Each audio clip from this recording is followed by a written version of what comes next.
Hey everyone, welcome back to my class. कैसे हैं आप सभी। हमारा हमारा एंडोक्राइन सिस्टम चैप्टर स्टार्ट हो गया था, जिसमें हमने जिसमें हमने एंडोक्राइन सिस्टम के बारे में तो पढ़ ही लिया था और कुछ ग्लैंड्स स्टार्ट भी कर ली थी, जिसमें हमारी हाइपोथैलेमस, पिट्यूटरी, थायराइड और पैराथायराइड ग्लैंड्स कंप्लीट हो गई हैं। आज हम पढ़ेंगे पीनियल और थाइमस ग्लैंड के बारे में। ठीक है, मैंने क्या कहा था कि हम जब एंडोक्राइन सिस्टम में एंडोक्राइन ग्लैंड्स पढ़ते हैं तो हमें 9 तरीके की ग्लैंड्स पढ़नी पड़ती हैं, और मैंने उनको याद करने का तरीका कैसे बताया था कि 3 ग्लैंड हमारे ब्रेन में होती हैं, हाइपोथैलेमस, पिट्यूटरी और pineal gland.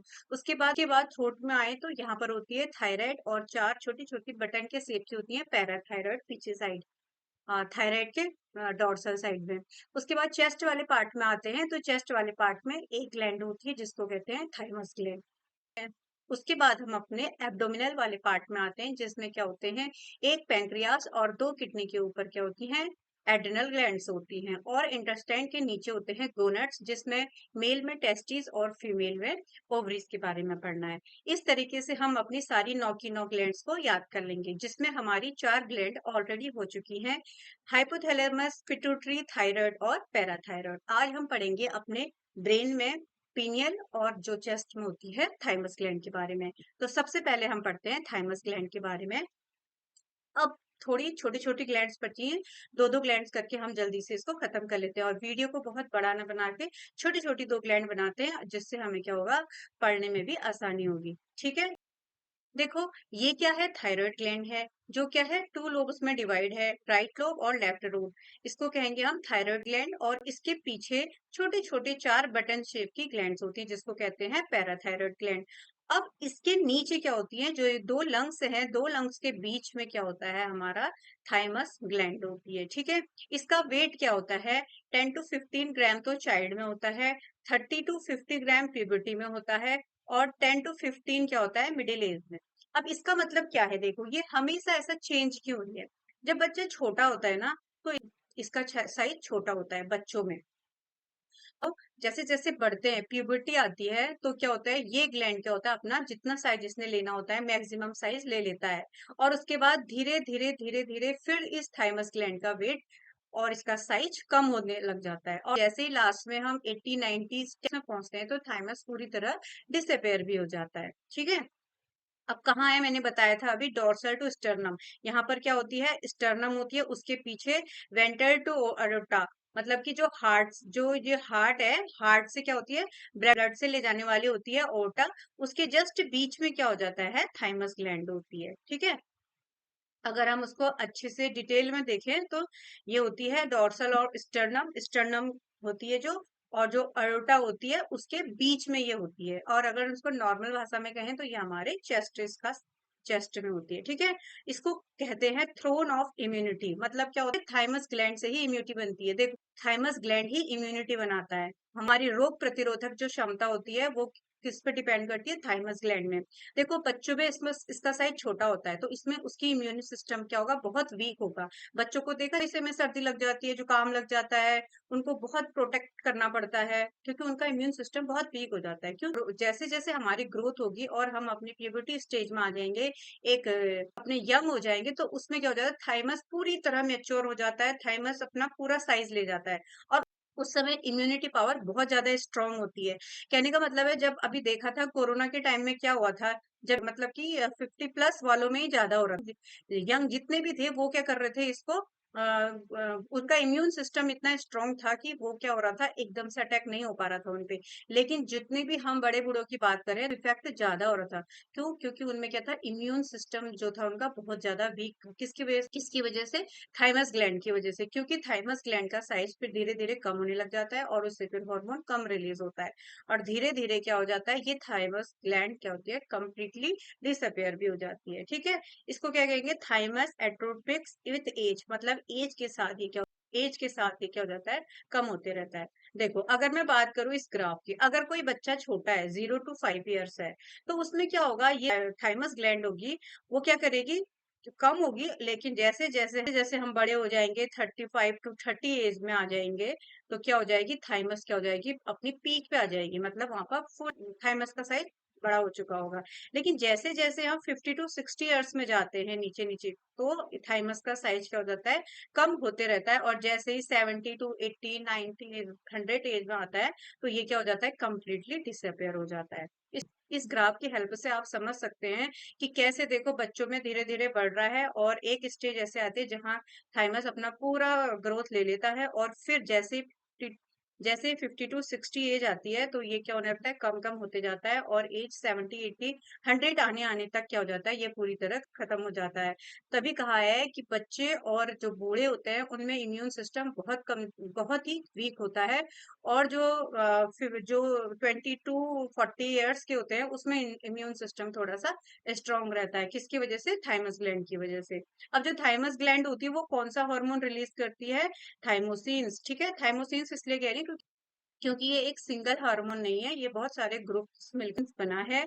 It helps in maturation of T lymphocyte. इसका बहुत बड़ा इंपॉर्टेंट रोल है, ये एग्जाम में आता भी है कि जो टी लिम्फोसाइट्स होते हैं उनका मैचुरेशन कहाँ होता है। देखो ये हेल्प करता है, मैंने बताया था कि क्या होते हैं जो टी लिम्फो, जैसे क्या होता है, ब्लड होता है। ठीक है, ब्लड में कितने सारे ब्लड सेल्स होती हैं, जैसे डब्ल्यूबीसीज होती हैं, आरबीसीज होती हैं, प्लेटलेट्स होता है।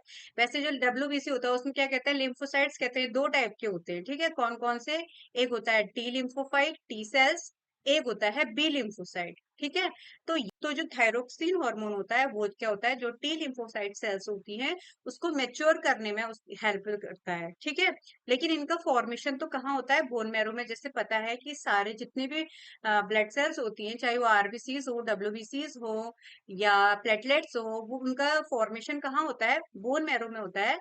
लेकिन मैचुरेशन क्या होता है, अलग अलग जगह होता है। जैसे जबकि जो टी सेल्स होती हैं उनका मैचुरेशन कहाँ होता है, थाइमस ग्लैंड में होता है। लेकिन जो बी सेल्स होती हैं उनका क्या होता है, बोन मैरो में ही मैचुरेशन भी हो जाता है। ठीक है, टी लिम्फोसाइट मैचुरेट होने कहाँ जाता है, थाइमस ग्लैंड में। और इससे क्या होता है, उसकी जो इम्यूनिटी होती है बहुत बढ़ जाती है। देखो कैसे, अब इससे संभालो, जैसे ये कोई बोन है, और ये क्या है, रेड बोन मैरो से क्या बन गया, यहाँ पर हमारा डब्ल्यूबीसी बने, जिसमें क्या बना, टी लिम्फोसाइट्स और बी लिम्फोसाइट्स। ठीक है, टी लिम्फोसाइट्स तो यहाँ पर बनी, ठीक है, और बी भी बनी। लेकिन जो टी लिम्फोसाइट्स बनी ना, वो अभी इमेच्योर है, क्योंकि जो टी लिम्फोसाइट का फॉर्मेशन तो अगर हम टी लिम्फोसाइट और बी लिम्फोसाइट की बात करेंगे, तो फॉर्मेशन का तो फॉर्मेशन तो दोनों ही बोन मैरो में होगा। लेकिन जो बी लिम्फोसाइट है उनका मैचुरेशन भी बोन मैरो में हो जाएगा। लेकिन टी लिम्फोसाइट को मैच्योर होने के लिए थाइमस ग्लैंड के पास आना पड़ेगा। तो ये क्या करेगा, सबसे पहले यहाँ पर बनेगा और कहाँ चले जाएगा, ब्लड वेसल्स में चला जाएगा, ब्लड में चला जाएगा। और यहाँ पर ये अभी इमेच्योर ही होगा। ठीक है, फिर ये ब्लड के थ्रू कहाँ चले जाएगा, थाइमस के पास, और थाइमस इसको क्या करेगा, मैच्योर सेल्स करेगा। कौन से हार्मोन से, थाइमोसिन से, क्योंकि बहुत सारे हार्मोन्स हैं इसलिए इसको ग्रुप ऑफ हार्मोन्स कहा है। तो थाइमोसिन क्या करेगा, इनको मैच्योर करेगा। ठीक है, अगर थाइमस ग्लैंड नहीं होंगी तो टी लिम्फोसाइट्स बनेगा ही नहीं। टी लिम्फोसाइट्स नहीं बनेगा तो फिर इम्यून सिस्टम कैसे स्ट्रांग होगा, क्योंकि हमें पता ही नहीं चलेगा कि, और कोई भी पैथोजन हमारे शरीर में आएगा और हमें बीमार कर जाएगा। ठीक है, और लेकिन बी सेल क्या करती हैं, देखो बी सेल तो वहीं पर मेच्योर हो रही है। एक काम तो थाइमोसिन का क्या होता है कि क्या करना, जो टी सेल है, जो टी लिम्फोसाइट सेल्स हैं, उनको क्या करना, मेच्योर करना। ठीक, जो थायरोक्सिन है ना, थायरोक्सिन क्या करता है, बी लिम्फोसाइट्स को भी चाहिए होती है, उसको मैच्योर होने के लिए नहीं चाहिए होती है, लेकिन उसको अपना भी तो काम करना है ना। वो कैसे काम करती है, क्योंकि जो जो टी लिम्फोसाइट्स होती हैं वो उनका क्या होती है, इम्यूनिटी सेल इमीडिएट इम्यूनिटी होती है। और जो बी सेल्स होती है उनकी होती है ह्यूमरल इम्यूनिटी। जो लिम्फोसाइट्स मैंने बताया था अभी, दो टाइप के होते हैं, बी सेल, टी सेल। जो बी सेल होती हैं, जो बी लिम्फोसाइट सेल्स होती हैं, उनको वो क्या परफॉर्म करती हैं, ह्यूमरल इम्यूनिटी। और टी सेल क्या करती है, सेल मीडिएट इम्यूनिटी। अब ये ह्यूमरल इम्यूनिटी क्या है और सेल मीडिएटेड इम्यूनिटी क्या है, ये मैंने अपनी प्रीवियस क्लास में बताया है, लेकिन मैं अभी थोड़ा बहुत बता देती हूँ कि जो ह्यूमरल इम्यूनिटी होती है वो होती है कि जैसे कोई भी हमारे शरीर में बाहर से कोई पैथोजन आ रहा है तो हमारी सेल उसको पहचानेगी और क्या करेगी, खत्म कर देगी। लेकिन जो सेल मीडिएटेड इम्यूनिटी होती है वो क्या होती है कि हमारी बॉडी में ही कोई सेल्स ऐसी हो गई हैं जो क्या हो गई हैं, खराब हो गई हैं, डैमेज हो गई हैं और जो क्या कर और जो कैंसर कोज करने वाली सेल्स बन गई हैं या कोई अदर तरीके की हार्मफुल सेल्स बन गई हैं, तो वो उसको ही खत्म कर देती है। तो इसलिए इसको कहते हैं सेल मीडिएटेड इम्यूनिटी, और ये होती है ह्यूमोरल इम्यूनिटी। ठीक है।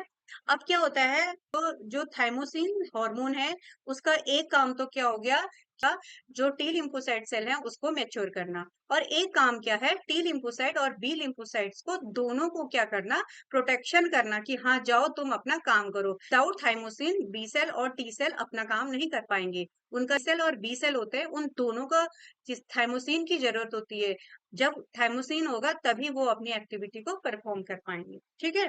थाइमस ग्लैंड में बस इतना ही है कि उसमें थाइमोसिन हार्मोन होता है, जो क्या करता है, टी सेल को जो टी सेल को मैच्योर करता है, और टी और बी दोनों को क्या करता है, एक्टिवेट करता है। दोनों क्या करने के लिए, ये जो ह्यूमरल और सेल मीडिएटेड इम्यूनिटी परफॉर्म करने के लिए। ठीक है। अब नेक्स्ट पढ़ेंगे हम पीनियल ग्लैंड। पीनियल ग्लैंड को एपिफाइसिस भी कहते हैं। ये सबसे छोटी एंडोक्राइन सिस्टम होती है। इसकी जो लोकेशन होती है वो है attached of roof of 3 ventricle. अब देखो 3 वेंट्रिकल कहाँ है, जैसे ये क्या हो गया, एक सेरेब्रम हो गया हमारा। ठीक है। इसमें मैं बताया था मैंने, ये जो फोर ब्रेन होता है उसमें क्या होता है, एक थर्ड वेंट्रिकल होता है, जिसमें क्या होता है, यहाँ पर एक हाइपोथैलेमस लगा होता है। तो हाइपोथैलेमस से ही क्या होती है, पिट्यूटरी जुड़ी होती है। और इस जो थर्ड वेंट्रिकल है, ये जो फोर ब्रेन का, उससे क्या होता है, पीनियल ग्लैंड इस तरीके से लगी रहती है। ठीक है। इसके जस्ट बैक साइड में। ठीक है। थ्री वेंट्रिकल के पीछे जो फोर ब्रेन होता है उसके पीछे क्या हो जाता है, ये एक पीनियल ग्लैंड होती है। ये क्या होती है, it is made up of neural tissues से मिलकर बनी होती है। इनका वेट 170 ग्राम होता है। एक छोटे से मटर के दाने के बराबर इनका साइज होता है। Release hormone call melatonin. अब मेलाटोनिन क्या होता है, एक होता है मिलेनिन। अब मिलेनिन और मिलेटोनिन में कंफ्यूज मत करना, बहुत कंफ्यूजिंग, बहुत लोग कंफ्यूज कर जाते हैं। जो मिलेनिन होता है वो पिगमेंट के लिए वो पिगमेंट के लिए रिस्पॉन्सिबल होता है। अगर ज्यादा होगा तो डार्क कलर आ जाएगा, कम होगा तो ब्राइट कलर आ जाएगा। अगर हमारे फेस में ज्यादा है तो हम काले हो जाएंगे, अगर कम है तो हम गोरे हो जाएंगे। ऐसे बालों का है, अगर मिलेनिन कम है तो बाल सफेद हो जाएंगे, अगर ज्यादा है तो काले रहेंगे। तो मिलेनिन एक अलग चीज है, यहाँ पर है मिलेटोनिन, ये याद रखना। मिलेटोनिन हार्मोन रिलीज कौन करता है, पीनियल ग्लैंड रिलीज करती है। सीक्रेट ऑनरेट ड्यूरिंग नाइट, और ये रात को ही रिलीज होती है, मतलब डार्कनेस में, अंधेरे में। क्योंकि क्या होती है, ये हमारी क्या होती है, जब हम सोते हैं ना उस टाइम ये रिलीज होती है। जैसे ये रिलीज होती है तो हमें स्लीपी स्लीपी हम फील करने लगते हैं। अब जैसे मैंने बताया था, ये सेरेब्रम है, यहाँ पर मिड ब्रेन होता है, ये पोन्स होता है, ये मेडुला होता है। ये हमने ब्रेन वाले चैप्टर में बहुत अच्छे से पढ़ लिया था। इस पूरे को हमने कहा था ब्रेन स्टेम। इसी में क्या होता है, यहाँ पर जो ग्रे मैटर और वाइट मैटर होता है ना, उसका इंटरमिक्सिंग होती है। जिसको क्या कहते हैं, रास कहते हैं, रास, RAS, रास। इसका मतलब होता है रेटिकुलेट एक्टिवेशन सिस्टम। ये क्या करता है, हमारे कंट्रोल यूअर कॉन्शियसनेस, मतलब कि आप कितने कॉन्शियस हो, ये कंट्रोल करता है उसको। तो एक होता है रास, RAAS, रास। और इस रास में कंफ्यूज मत करना, वो हम किडनी वाले चैप्टर में पढ़ते हैं। जब क्या हो रहा था, जब हमारे शरीर में पानी की बहुत कमी हो जा रही थी तो हम एक रास मैकेनिज्म चल रही थी, वो RAAS वाला है। ये है RAS, ये है रेटिकुलर एक्टिवेशन सिस्टम। ठीक है। ये यहाँ पर कम करता है, मेलेनिन एक्ट ऑन RAS, और इसी हमारी जो कॉन्शियस जो कंट्रोल कर रहा है, ये वाला RAS, इस पे मेलेटोनिन होता है वो एक्ट करता है। ये कराता है हमारी नींद में, नींद लाना उठाना, मेलेटोनिन का काम होता है। ठीक है। अब इसके काम क्या होते हैं देखो, सर्केडियन रिदम, इसको कह सकते हैं, बायोलॉजिकल कह सकते हैं, 24 hours sleep wake cycle. 24 hours sleep wake cycle मतलब कब हम, हमारा सोना, जैसे एक आजकल तो लेकिन ट्रेंड बिल्कुल उल्टा ही है, लोग रात भर काम कर रहे हैं, दिन भर सो जा रहे हैं, और कोई आधी रात से सो रहा है। लेकिन मैं एक जनरल और नॉर्मल बात कर रही हूँ।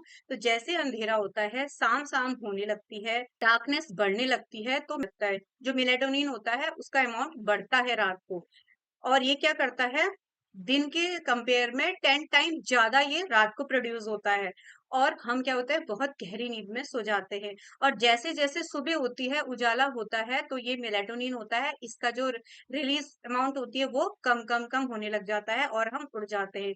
आजकल तो लोग अलार्म लगाते हैं, उड़ जाते हैं। मैं एक नॉर्मल वे में बता रही हूँ, क्योंकि मेलेटोनिन को क्या कर लिया है, हमने अपने अकॉर्डिंग ही बना लिया है।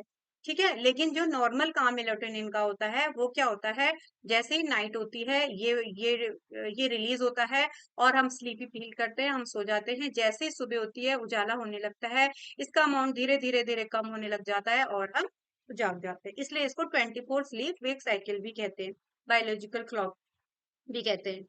अब देखो इसके इतने काम हैं, इसके ना जैसे जैसे कुछ ग्लैंड का काम क्या होता है, मेटाबॉलिज्म करना होता है, किसी का बॉडी टेम्परेचर मेंटेन करना होता है, किसी का पीरियड्स जो मेंस्ट्रुअल साइकिल होती है उसमें होता है, किसी का कुछ होता है। लेकिन ये क्या करता है, थोड़ा थोड़ा सारे काम कर देता है। ये सोचता है कि कहीं मैं कम ना पड़ जाऊं, इसलिए थोड़ा थोड़ा सब करने लग जाता है। जैसे इफेक्ट बॉडी टेम्परेचर को भी ये इफेक्ट करता है।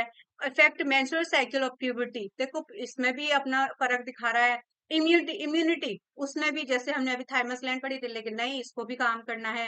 इफेक्ट मेटाबॉलिज्म, देखो मेटाबॉलिज्म में भी काम कर रहा है, क्योंकि हम जब थायराइड पैराथायराइड पढ़ रहे थे वहां ये सब जो हो रहा था। स्किन पिगमेंटेशन, देखो अभी मैं कह रही थी मिलानिन करता है, ये भी करता है। तो इसका क्या काम है, जो सब करते हैं उनसे सब थोड़ा थोड़ा मैं भी कर लूं। इसका मतलब ये है कि ये लोग तो अकेला अकेला कर रहे हैं ना, मैं थोड़ा थोड़ा सब कर लेता हूँ ऐसा। लेकिन इसका जो मेन काम है वो स्लीप वाला है, जो रात को प्रोड्यूस होता है, और थोड़े थोड़े ये सारे काम करता है। तो ठीक है, ये जो दो छोटी छोटी ग्लैंड्स थी वो हमने पढ़ ली है। क्योंकि हम क्या करेंगे, अब दो छोटी छोटी ग्लैंड्स को ही पढ़ेंगे, जिससे फटाफट भी हो जाएगा, बहुत लंबी लंबी वीडियोस नहीं बनेगी। तो ये बहुत इंपॉर्टेंट, बहुत इंटरेस्टिंग और बहुत छोटी ग्लैंड है।